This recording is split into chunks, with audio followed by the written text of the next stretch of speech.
Türkmenistan Orada bayramını belleýär. Prezident Saparmurat Türkmenbaşy mescidine bardy. Türkmenistanda bugun 4-nji iýuny Orada bayramy bellenilýär. Ýurtda bu bayramçylygyň bellenilişi barada Azatlyk radiosynyň ýurt içindäki habarçysy maglumat berýär. İrden Göregli köçesiniň ugrundaky uly mescidde bayram namazy okuldy. Wadat adatdaky fiýaly boldy. Ýöne namazyň soňunda imam prezidenti öwüp başlady. Onuň ibadat etmek üçin, ýaşamak üçin, işlemek, okumak we jaý gurmak üçin mümkinçilik döredýändigini aýtdy diýip habarçy maglumat berdi. Onun maglumatlaryna görä diňe agdalýan mescidiň özünde 5-6 miň oglaý adam ýygnanypdyr. Köp sanly aýal we çagalar bardy. Mescidiň içinde yer ýetmän soň köpler namazy mescidiň daşyny okudy. Ýygnananlar birek-biregi süýjülük hödür kerem etdiler. Imam arkadagy öwüp arşa çykarýardy diýip habarçy aýtdy. Ýöne imam bu sapar prezidentiň düşmanlary diýilýänleri agdamandyr. Ýatlasak Azatlyk radiosynyň paýtagtdaky habarçysynyň maýyň ortalaryna habar bermegine görä, Aşgabatda juma hutbalarynyň birinde imam ýygnananlary prezidenti we watany söýmäge çagyryp onuň düşmanlarynyň yer bilen ýegsan edilmegini diläpdi. Azatlyk radiosynyň Aşgabatdaky habarçysynyň maglumatlaryna görä 4-nji iýuny prezident Gurbanuly Berdimuhammedow Orada bayram münasibetli Göktepe etrawynyň Gypçak owasyna ýerleşýän Saparmurat Türkmenbaşy mescidine bardy.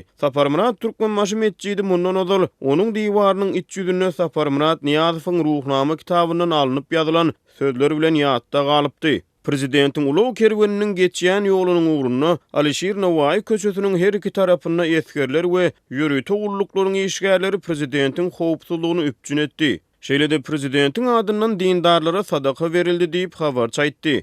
Döwlet medeniýetiniň habaryna görä prezident Berdimuhammedow 1-nji iýuny degişli permana gol çekip 4-nji iýun gününi Türkmenistanyň Orada bayramy diýip elan etdi. Türkmenistanyň Zähmet kodeksine laýyklykda ýurtda Orada we Gurban bayramlarynyň bellenilmeli günleri her ýyl prezidentiň permany bilen kesgitlenýär. 4-nji iýunda döwlet ýetirligindäki Türkmenistan Altyn Asr saýty prezident Gurbanuly Berdimuhammedowyň Orada bayramçylygy münasibetli Türkmenistanyň halkyna iýeren gutlaw hatyny çap etdi. Hatyň başyna prezident bayramçylygyň şanyna geçiriljek aýdym sady dawaralaryň Orada bayramyny bellemekde oýnaýan roluny ünsü çekdi. Ol hatyny Orada bayramynyň Türkmenistana täze many mazmun hemde milli öwüşgünler bilen hasda baýlaşdyrylýanlygyny belledi. Orada bayram bilen bagly prezidentiň gödeňini tutýan täze many mazmunynyň hemde milli öwüşgünleriň detallary mälimnäl. Ýöne Azatlyk radiosynyň ýurt içindäki habarçylary Orada aýynyň başlamagy bilen bu ýyl Türkmenistanda ençeme adamyň ekstremizm aýyplamalарyndan gorkup agyz beklemeýändigini